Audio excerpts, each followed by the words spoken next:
Welcome to the Clean and Simple podcast, where leaders are helping leaders do more to be more. Whatever your work may be, we are dedicated to giving you the insights and tools we use in the field.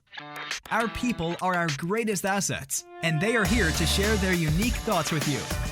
Hello everyone. Today we are with City President Colin Wetlaufer, and we will be discussing sustainability. So Colin, my first question for you is, in what ways are we sustainable now, and why did we choose those methods? The biggest impact, from afar is probably the solar project, which generates just a ton of energy. And that's probably the most glamorous project and the most visible project. That's great, and that helps us with our energy independence. But in my opinion, the biggest initiative that we've made is what we've invested in with water recycling and chemical reuse and that standpoint. And it's very uncommon in the industry still to take that extreme of approach. You tend to have people that say, well, this is the regulatory level. We want to be just above that. And we've said, well, this is way beyond the scope of what's required by a governing body. But what do we want our impact to be, and how do we want to operate? So I think that's the project that to me was the neatest.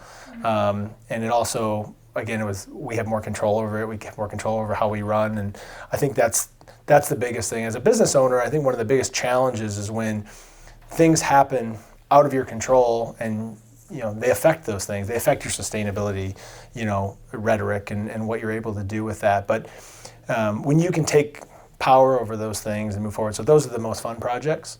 So those are the two that are probably most noticeable. The original LED initiative was interesting because I didn't even know that we were a rural qualifying person. It's kind of one of those things you find out about. We just wanted better lights. And we made a mistake that a lot of people make where we said, well, gosh, these lights are brighter and they use a lot less energy. So we just replaced them. And then we didn't even think about for another 8 years that, gosh, we'd like more light.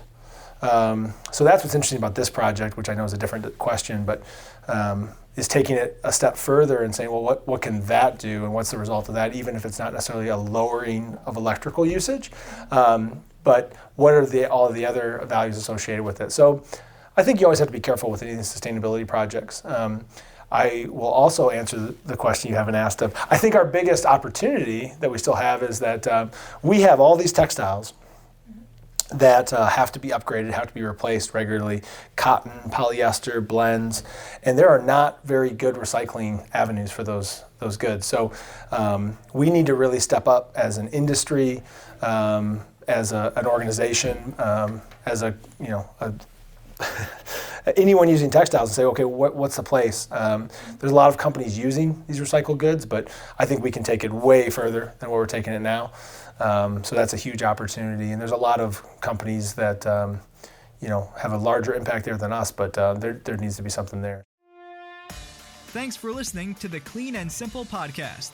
To find more episodes and learn about how we work, visit our website at www.citycleanandsimple.com/podcast. See you next episode.